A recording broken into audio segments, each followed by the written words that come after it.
Hello friends, welcome to A1 IS. Today we will start our ongoing prelims special. यहाँ Indian polity plus previous year questions. हमने last video में parliament, president, vice president पढ़ा। आज जो important part पढ़ना है in the Indian constitution वो है स्टेट लेजिस्लेचर। जब हम स्टेट लेजिस्लेचर की बात करते हैं, स्टेट लेजिस्लेचर की बात करते हैं, ये सेम वैसा ही है जैसे हमने यूनियन में पढ़ा था। जब यूनियन लेजिस्लेचर की बात करते हैं तो क्या है? पार्लियामेंट। यूनियन लेजिस्लेचर की बात करें तो parliament, and parliament is to houses, जहां पे हम बाई कैमरल पढ़ते हैं, टू हाउसेस, लोकसभा, राज्यसभा। तो आज जब हम स्टेट लेजिस्लेचर पढ़ेंगे और बिहार को ध्यान में रखते हुए, तो यहाँ पे कैसे कंपोजिशन ऑफ स्टेट है, लेजिस्लेटिव काउंसिल को लेकर किस किस स्टेट में दो हाउसेस हैं, लेजिस्लेटिव काउंसिल फाउंड नया बनाने के लिए कॉन्स्टिट्यूशनल प्रोविजंस है, एंड साथ में प्रीवियस ईयर क्वेश्चन। तो again state legislature is very important when we talk about the important construction और ऑर्गेनाइजेशन ऑफ द गवर्नमेंट। आपको पता है India having a federal structure. अब जब हम फेडरल स्ट्रक्चर की बात करते हैं तो सेंटर, स्टेट और लोकल गवर्नमेंट, तो ये फेडरल स्ट्रक्चर में कोऑपरेटिव फेडरलिज्म बहुत इंपॉर्टेंट है। जितना पावर यूनियन लेजिस्लेचर को दिया गया पार्लियामेंट को, उतना ही पावर स्टेट लेजिस्लेचर को दिया गया। और वो पावर आ कहां से रहा है? From the seventh schedule, from the seventh schedule, जहां पे लिस्ट ने एक्सप्लेन किया है कि यूनियन लिस्ट में क्या क्या होगा, कंकरेंट लिस्ट, स्टेट लिस्ट। तो state legislature having a same structure है, सारा चीज वैसे ही बात किया जाता है इन द फेडरल स्ट्रक्चर। लेकिन डे बाय डे आप देखे होंगे तो cooperative federalism now converted into competitive federalism. तो जहां कॉपरेशन कोऑर्डिनेशन की बात कर रहे हैं, वैसे कुछ स्टेट्स के एग्जांपल लीजिएगा तो सेंटर और स्टेट के बीच में टसल बना हुआ है, तो यहां पे हम बोल सकते हैं कॉम्पिटिटिव फेडरलिज्म। जैसे West Bengal they having always tussle between the centre union के साथ। तमिलनाडु जो रिसेंट में एग्जांपल है तमिलनाडु का देंगे। तो सेवेंथ शेड्यूल में सारे लिस्ट के बारे में बताया गया, यूनियन, स्टेट, कंकरेंट। तो स्टेट लेजिस्लेचर बहुत इंपॉर्टेंट है, कैसे काम करती है, हाउ द इंपॉर्टेंट। अब हम जब स्टेट लेजिस्लेचर की बात करते हैं, स्टेट लेजिस्लेचर की बात करते हैं, तो अंडर आर्टिकल 168 से लेकर 212, 168 से लेकर 212, this all article explain the state legislature. State legislature. अब ऐसे कुछ स्टेट्स हैं जहां पे टू हाउसेस हैं। जब हम पहला हाउसेस की बात करें तो state legislative assembly, state legislative assembly, जिसको हिंदी में विधानसभा भी बोलते हैं। दूसरा स्टेट लेजिस्लेटिव काउंसिल, जिसको हिंदी में विधान परिषद बोलते हैं। तो जितने 28 स्टेट्स हैं, सारे स्टेट्स में टू हाउसेस नहीं है। कुछ ही स्टेट्स हैं जहां पे आप बोल सकते हैं बाई कैमरल है, दो हाउसेस है, जैसे बिहार, यूपी, महाराष्ट्र, तेलंगाना, आंध्र प्रदेश। तो ये सब स्टेट्स हैं जहां पे आप बोल सकते हैं, एंड कर्नाटका, जहां पे टू हाउसेस है, स्टेट लेजिस्लेटिव असेंबली विधानसभा और स्टेट लेजिस्लेटिव काउंसिल विधान परिषद। तो ये सारा चीज एक्सप्लेन है 168 में। जब हम आर्टिकल 168 की बात करते हैं तो इट कंप्राइजेस, ये एक्सप्लेन करता है the constitution of state legislature, constitution of state legislature, state legislature. और वो कहता है बाई कैमरल, ऐसे भी स्टेट्स हैं जहां बाई कैमरल, अगेन मैं बता रहा हूं, और कुछ ही स्टेट्स हैं जो कुछ स्टेट्स हैं जहां पे सिंगल हाउसेस है। तो दो हाउसेस हो सकते हैं, स्टेट लेजिस्लेटिव असेंबली और state legislative council. Article 169, article 169 legislative council के बारे में बात करती है, लेजिस्लेटिव काउंसिल के बारे में बात करती है, द फॉर्मेशन, क्रिएशन, इस सब को लेकर आर्टिकल 169 में। तो आपसे डायरेक्ट आर्टिकल भी पूछा जा सकता है कि आर्टिकल 169 क्या बोलती है, तो क्रिएशन और एब्यूलेशन की बात करती है लेजिस्लेटिव काउंसिल का। तो this all articles are very important when we talk about the important की कंपोजिशन हो, कैसे फॉर्मेशन होगा, इसमें स्टेट लेजिस्लेचर का क्या रोल है, यूनियन पार्लियामेंट का क्या रोल है। तो this all are the important when we talk about the articles. जब हम आर्टिकल 170 की बात करते हैं, आर्टिकल 170, तो ये लेजिस्लेटिव असेंबली की बात करता है, लेजिस्लेटिव असेंबली की बात करता है। आपको पता है बिहार में टोटल कितने सीट्स हैं? बिहार की अगर लेजिस्लेटिव सीट्स देखें असेंबली की तो 243। अब जैसे हमने यूनियन में पढ़ा था मैक्सिमम सीट 550 है, तो लेजिस्लेटिव असेंबली के भी मैक्सिमम सीट्स की बात की गई है 500। और यूपी ऐसा स्टेट है जब सबसे ज्यादा सीट्स वहीं पे हैं लेजिस्लेटिव असेंबली। तो विधानसभा में बिहार में कितने सीट्स हैं? 243। तो ये सारे इंपॉर्टेंट कंसेप्ट है जो आपको पता होना चाहिए। When we talk about the federal structure, तो हमारे पास स्टेट लेजिस्लेचर है। हाउ स्टेट लेजिस्लेचर, तो दो हाउसेस होते हैं, स्टेट लेजिस्लेटिव असेंबली और स्टेट लेजिस्लेटिव काउंसिल। 169 क्या कहता है? द एबोलिशन और क्रिएशन ऑफ लेजिस्लेटिव काउंसिल। 170 क्या कहता है? लेजिस्लेटिव असेंबली के बारे में। तो this all are the important points when we talk about the state legislature. तो सेंटर में पार्लियामेंट, और जब हम स्टेट की बात करें तो स्टेट लेजिस्लेचर। अब हम कुछ प्रीवियस ईयर के क्वेश्चंस देखते हैं तो और भी कंसेप्ट आपके क्लियर हो जाएंगे। तो फर्स्ट क्वेश्चन अगर हम देखें, first question, as per Indian constitution legislature of the state consist. State legislature का कह रहा, तो मैंने अभी बताया legislature means state legislative assembly, state legislative council. और जब हम स्टेट एग्जीक्यूटिव की बात करेंगे तो स्टेट एग्जीक्यूटिव की वही सेम होगा, CM, governor, council of minister और एडवोकेट जनरल। जैसे हमने पार्लियामेंट में बताया था, पार्लियामेंट में एग्जीक्यूटिव का, या पार्लियामेंट में क्या होंगे? Rajya Sabha, Lok Sabha and president. और जब हम एग्जीक्यूटिव की बात करेंगे तो एवरीथिंग। तो यहां कह रहा है as per Indian constitution legislature of states consist of legislative council and governor. Second option कह रहा है legislative assembly and council, governor, legislative assembly and legislative council. तो आंसर विल बी, कोई कोई स्टेट में सिर्फ एक ही हाउस है तो 3 भी सही होगा, और बिहार जैसे स्टेट के लिए 4 भी। तो answer will be C. Don't be confuse. जब हम पार्लियामेंट की बात किए थे, जब हम पार्लियामेंट का बात किए थे, तो parliament consist of Lok Sabha, Rajya Sabha and the president. ठीक, president is also integral part. हम जब स्टेट लेजिस्लेचर की बात कर रहे हैं, स्टेट लेजिस्लेचर की बात कर रहे हैं, तो अगर हम बिहार का लें तो दोनों होंगे, state legislative assembly, state legislative council and the governor. और कुछ ऐसे स्टेट्स हैं जैसे मध्य प्रदेश, तो वहां होगा state legislative assembly plus governor, क्योंकि वहां पे दूसरा हाउस एग्जिस्ट नहीं करता। तो don't be confuse. Parliament, Rajya Sabha, Lok Sabha, president. हम जब स्टेट लेजिस्लेचर की बात करें तो ऐसे स्टेट जहां पे दोनों हाउस हैं तो governor plus council and assembly. और कोई ऐसे स्टेट्स, मध्य प्रदेश जैसा, जहां पे governor plus state legislative assembly. तो ऐसे भी क्वेश्चंस आते हैं, तो डोंट बी कंफ्यूज, क्योंकि आपको क्लियर रखना है अपने कंसेप्ट। इसलिए आंसर विल बी 3 और 4।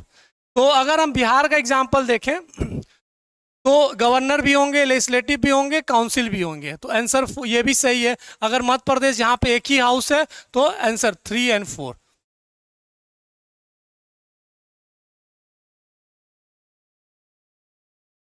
Second question, which is the upper chamber of state legislature? तो अपर चैम्बर किसे कहते हैं? लेजिस्लेटिव काउंसिल जो होता है उसको अपर चैम्बर कहते हैं, जैसे अपर हाउस पार्लियामेंट में राज्यसभा को कहते हैं। तो answer will be A legislative council. Which article of Indian Constitution provides the provision of Vidhan Parishad in the state? Article 170, 171, 172, 173. तो ऑप्शन विल बी बी। तो मैंने बताया था आर्टिकल 69 में क्रिएशन और एवोल्यूशन ऑफ लेजिस्लेटिव काउंसिल की बात कर रहा, और लेजिस्लेटिव काउंसिल को हिंदी में बोलते हैं विधान परिषद। विधान परिषद। तो कह रहा कि भारत के संविधान में क्या किस आर्टिकल में विधान परिषद के बारे में प्रोविजन दिया? तो article 171।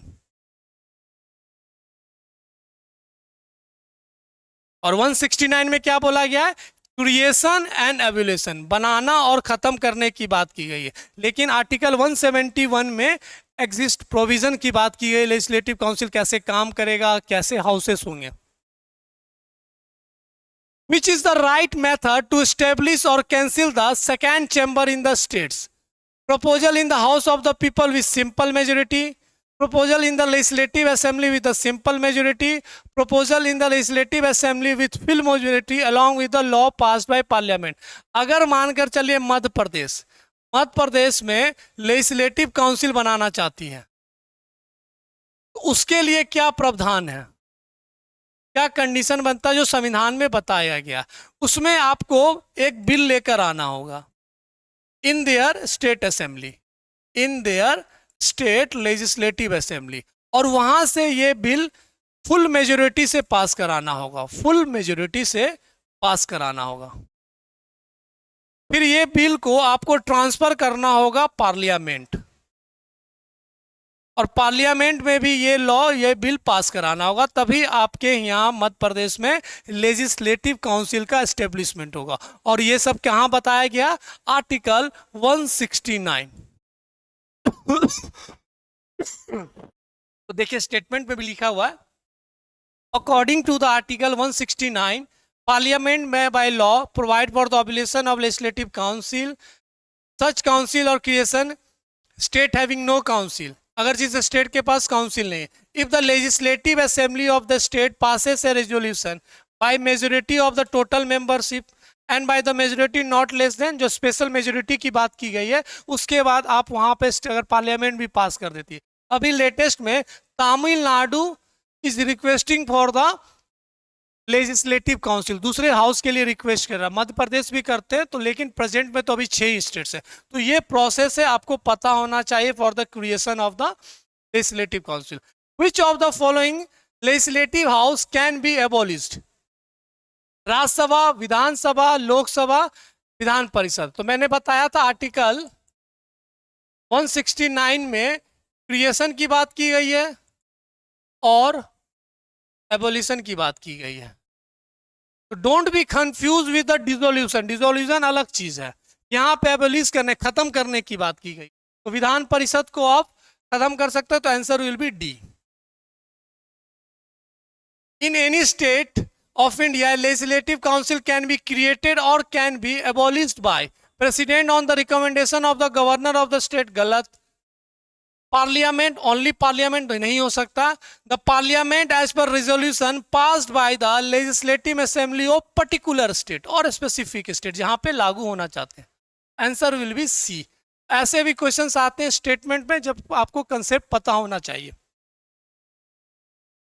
Under which of the following article the Indian Constitution Legislative Assembly is allowed to resolve for the creation of Legislative Council? Again, Article 169. Article 169. Creation or abolition.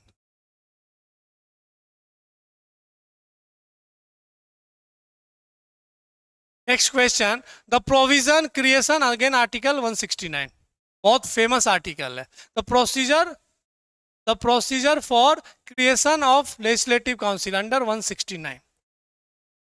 Which of the following statement about resolution adopted by Legislative Assembly under 169 of the Constitution of India for the abolition of the State Legislative Council is correct? तो Legislative Council के बनने और खत्म होने के लिए उस पे स्टेटमेंट में पूछा गया क्या सही स्टेटमेंट है? Is correct. तो पहला स्टेटमेंट कह रहा है it does impose on obligation on the governor to reserve resolution for the consideration of president. गलत। It does not impose an obligation on the union government to take action or initiating legislative in parliament. It does not impose an obligation on the governor to reserve resolution for the consideration of president.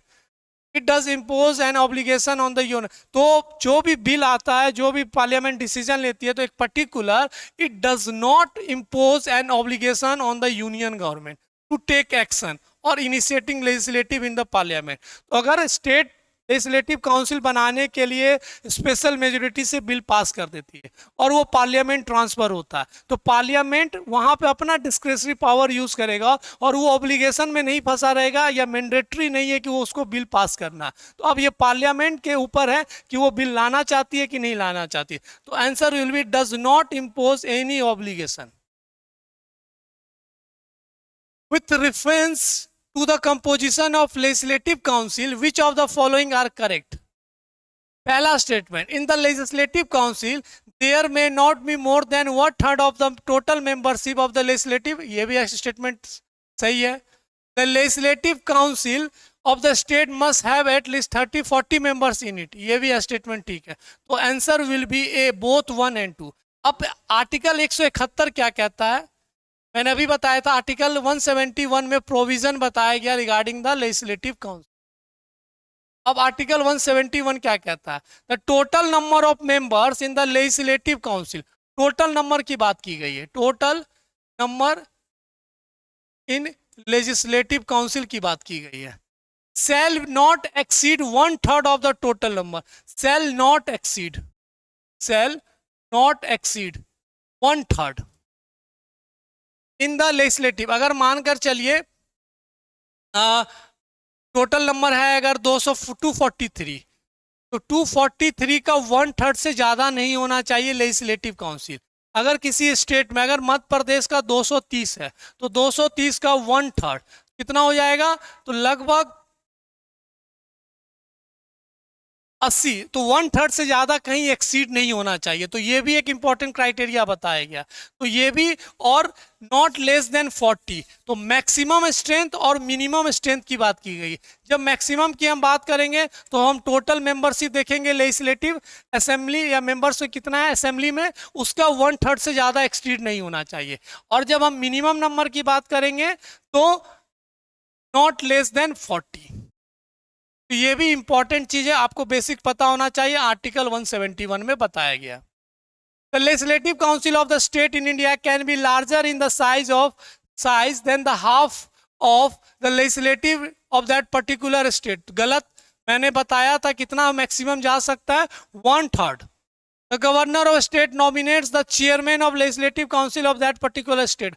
Again answer ये भी statement गलत है। तो पूछ रहा which are correct? तो neither 1 and 2। 170 of the Indian Constitution provide the Article 333। Maximum 500 वाला बात है, वो भी समझाया गया। Article 180 of the constitution that the chairman and the deputy chairman shall be chosen bye the legislative council. उसी के बीच में से लेजिस्लेटिव काउंसिल में के मेंबर से ही चेयरमैन और डिप्टी चेयरमैन चुने जाएंगे। There is no any option regarding the nominates. Governor nominate नहीं करेंगे चेयरमैन और डिप्टी चेयरमैन। ये भी आपको पता है लेजिस्लेटिव काउंसिल के जो चेयरमैन और डिप्टी चेयरमैन कौन बनेंगे? जो लेजिस्लेटिव काउंसिल के मेंबर है उसी में से चुन कर आएंगे। There is no any option of nominates. तो answer will be neither 1 and 2। ऐसे भी क्वेश्चन आपको पता होना चाहिए। How many members are nominated in the legislative council of Uttar Pradesh by the state governor? तो वो भी एक 1/10। तो total number of nominated members in the legislative council, तो ये answer none of the above। What is correct about the state legislative council? Tenure के बारे में पूछा गया। तो tenure is 6 years। It is a permanent house.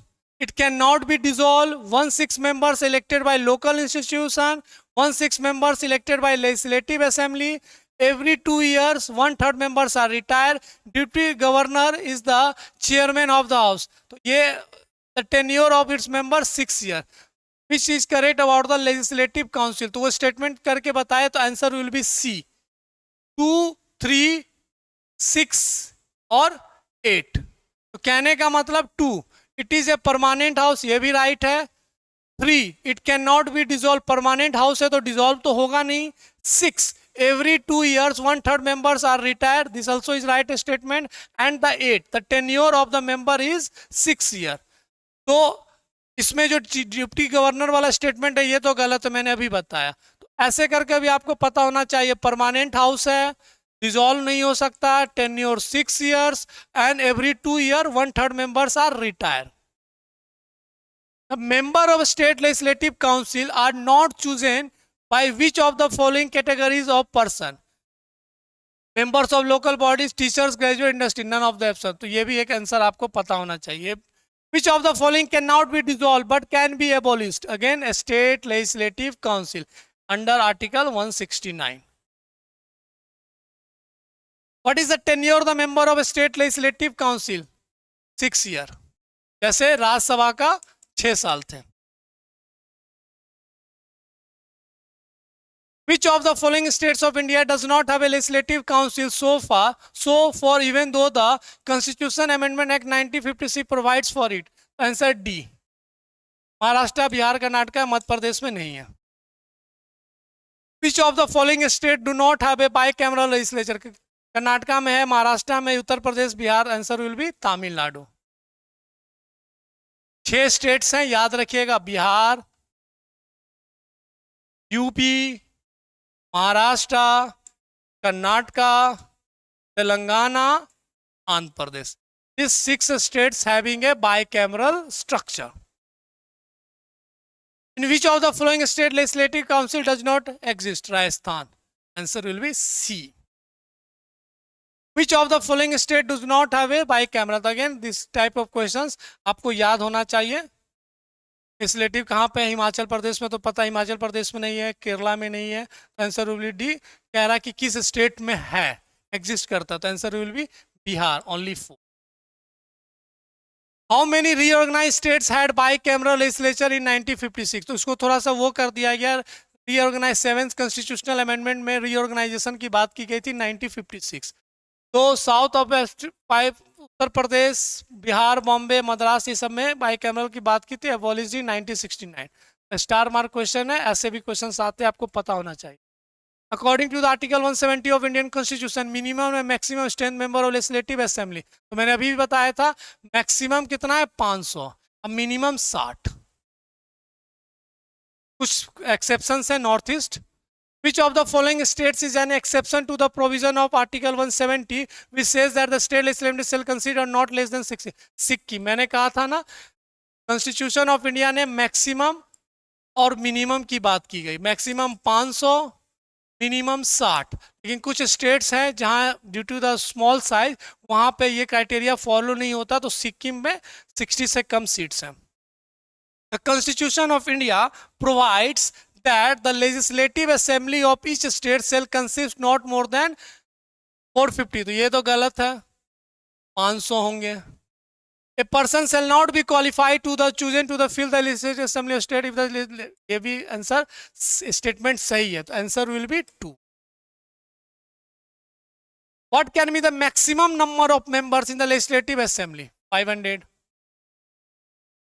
Which of the following articles Indian Constitution consists of provision of election of legislative assemblies of state? तो under 170. याद रखना है, 169 में लेजिस्लेटिव काउंसिल, 170 में लेजिस्लेटिव असेंबली, 171 में लेजिस्लेटिव काउंसिल के provisions. What is the minimum age limit prescribed for the member of legislative assembly? Answer is 25. So we had completed the important state legislature, जिसमें हमने आज ज्यादा फोकस स्टेट लेजिस्लेटिव काउंसिल में किया है, विधान परिषद. And we had seen the important PYQ। I hope कि ये सारे चीज आपके रिवीजन हो रहे हैं और साथ में प्रीवियस ईयर क्वेश्चंस हम डील कर रहे हैं। तो डे बाय डे हमारा लगभग पॉलिटी के इंपॉर्टेंट टॉपिक्स हम कवर कर रहे हैं और maximum of the previous year questions को कंप्लीट करते जा रहे हैं। तो आप रिवाइज करते जाइए और प्रीवियस ईयर क्वेश्चन को कंप्लीट करते जाइए। उसके बाद हम एक इंपॉर्टेंट सीरीज लाएंगे जहां पे पॉलिटी के जो इंपॉर्टेंट टॉपिक्स है उनको कंप्लीट कवर करेंगे। तो प्रीवियस ईयर क्वेश्चन एक रिवीजन मॉड्यूल की तरह हमने लाया है जिसमें आप रिवाइज कीजिए और सारे प्रीवियस ईयर क्वेश्चंस को कंप्लीट कीजिए। नेक्स्ट क्लास में हम इसी चीज को पढ़ाएंगे and the role and function of state legislature को पढ़ेंगे। Then council of minister, governor, ये सारा टॉपिक कंप्लीट करना है इन द स्टेट लेजिस्लेचर। तो आप अच्छे से पढ़िए। रोज एक अच्छा इंपॉर्टेंट वीडियो आएगा रिगार्डिंग द इंडियन पॉलिटी। फिर हम मिलते हैं नेक्स्ट वीडियो में। Thank you.